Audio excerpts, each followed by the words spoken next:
ಬೀದಿ ನಾಯಿಗಳಿಗಾಗಿ ಪ್ರಾಣಿ ಪ್ರಿಯ ಸಂಘಗಳಿಂದ ಪ್ರತಿಭಟನೆ.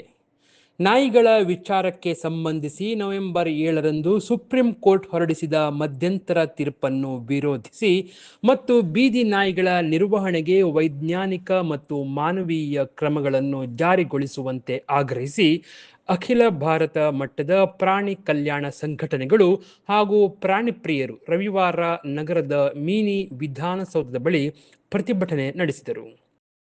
ನಗರದಲ್ಲಿ 25,000ಕ್ಕೂ ಅಧಿಕ ಬೀದಿ ನಾಯಿಗಳಿವೆ. ಹಾಗಾಗಿ ಒಂದೇ ಎನಿಮಲ್ ಬರ್ತ್ ಕಂಟ್ರೋಲ್ ಕೇಂದ್ರ ಸಾಲದು.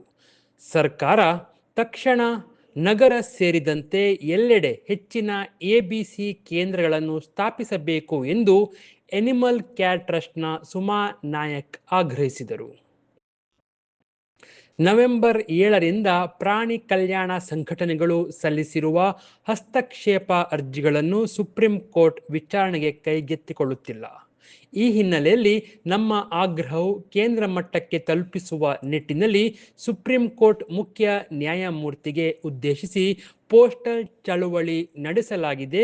ಇದು ಪ್ರಜಾಪ್ರಭುತ್ವ ದೇಶವಾಗಿರುವುದರಿಂದ ನಾಗರಿಕರು ಮತ್ತು ಪ್ರಾಣಿ ಕಲ್ಯಾಣ ಸಂಘಟನೆಗಳ ಮನವಿಗಳನ್ನು ನ್ಯಾಯಾಲಯ ಆಲಿಸಬೇಕು ಎಂದು ಅವರು ಆಗ್ರಹಿಸಿದರು.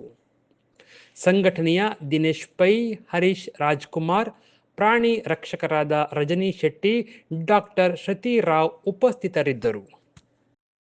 4th January 2026 ನಾವು ಇಲ್ಲಿ ಮಿನಿ ವಿಧಾನಸೌಧ ಎದುರುಗಡೆ ಒಂದು ಪ್ರೊಟೆಸ್ಟಿಗೆ ಎಲ್ಲ ಪ್ರಾಣಿ ಪ್ರಿಯರು ಕಂಪ್ಯಾಷನೇಟ್ ಸಿಟಿಸನ್ಸ್ ಆಫ್ ಮ್ಯಾಂಗ್ಳೂರ್ ಒಟ್ಟು ಬಂದಿದ್ದೇವೆ. ಆಲ್ ಇಂಡಿಯಾ ಲೆವೆಲ್ ಅಲ್ಲಿ ಪ್ರೊಟೆಸ್ಟ್ ಆಗೋದು against the supreme court order, interim order passed on 7/11/2025. ನಾವು ಸುಪ್ರೀಂ ಕೋರ್ಟಿಗೆ ಈ ಪ್ರೊಟೆಸ್ಟ್ ಮುಖಾಂತರ ಏನ್ ಬೇಡ್ಕೊಳ್ತಾ ಇದ್ದೇವೆ ಅಂದ್ರೆ ಆ ಪರ್ಟಿಕ್ಯುಲರ್ ಆರ್ಡರ್ನು ತಾವು ಸ್ಟೇ ಮಾಡಬೇಕು. ಇನ್ನೊಂದು ಏನಂದ್ರೆ ಆನಿಮಲ್ ಬರ್ತ್ ಕಂಟ್ರೋಲ್ ಸೆಂಟರ್ಸ್ ಮತ್ತೆ ವ್ಯಾಕ್ಸಿನೇಷನ್ ಸೆಂಟರ್ಸ್ ಜಾಸ್ತಿ ಮಾಡಬೇಕು ಆಲ್ ಓವರ್ ಇಂಡಿಯಾದಲ್ಲಿ. ಸರಿ ಇದ್ದ ಹುಷಾರಿದ್ದ ಬೀದಿ ನಾಯಿಗಳನ್ನು ಇನ್ಸ್ಟಿಟ್ಯೂಷನ್ಸ್ ಗಳಿಂದ, ಆಸ್ಪತ್ರೆ, ಬಸ್ ಸ್ಟಾಪ್ಸ್ ಗಳಿಂದ ಎತ್ತಿಕೊಂಡು ಡಾಗ್ ಶೆಲ್ಟರ್ಸ್ ಅಲ್ಲಿ ಹಾಕೋದು ಸರಿಯಲ್ಲ.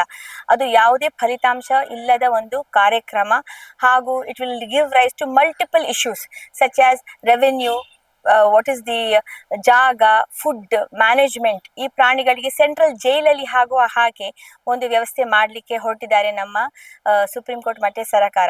ಅದರ ಬದಲು ಒಂದು systematic approach as per the animal birth control rules 2023 ಇದು ಒಂದು ಕ್ರಮ ಪ್ರಕಾರ ಎಬಿಸಿ ಸೆಂಟರ್ಸ್ ಮಾಡಿ ಲಸಿಕೆ ಆದಷ್ಟು ವ್ಯಾಕ್ಸಿನೇಷನ್ಸ್ ನಮ್ಮ ಬೀದಿ ಪ್ರಾಣಿಗಳಿಗೆ ಕೊಡಬೇಕು.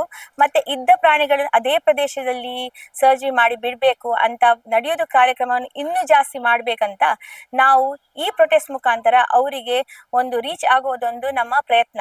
ಮತ್ತೆ 7th January ಹಿಯರಿಂಗ್ ಆಗುವಾಗ ನಾವು ಪ್ರಾಣಿ ಪ್ರಿಯರ್ ಹಾಕಿದಂತಹ ಇಂಟರ್ವೆನ್ಷನ್ ಅಪ್ಲಿಕೇಶನ್ಸ್ ಅನ್ನು ಅವ್ರು ದಯವಿಟ್ಟು ಕೇಳಬೇಕು. It is a democratic country, everybody has to have a procedure of fair hearing. ಅದನ್ನು ಕೇಳಬೇಕಂತ ಸಹ ನಾವು ಈ ಪ್ರೊಟೆಸ್ಟ್ ಮುಖಾಂತರ ದೇಶಾದ್ಯಂತ ಈ ಪ್ರೊಟೆಸ್ಟ್ ಮುಖಾಂತರ ಬೇಡ್ಕೊಳ್ತಾ ಇದ್ದೇವೆ.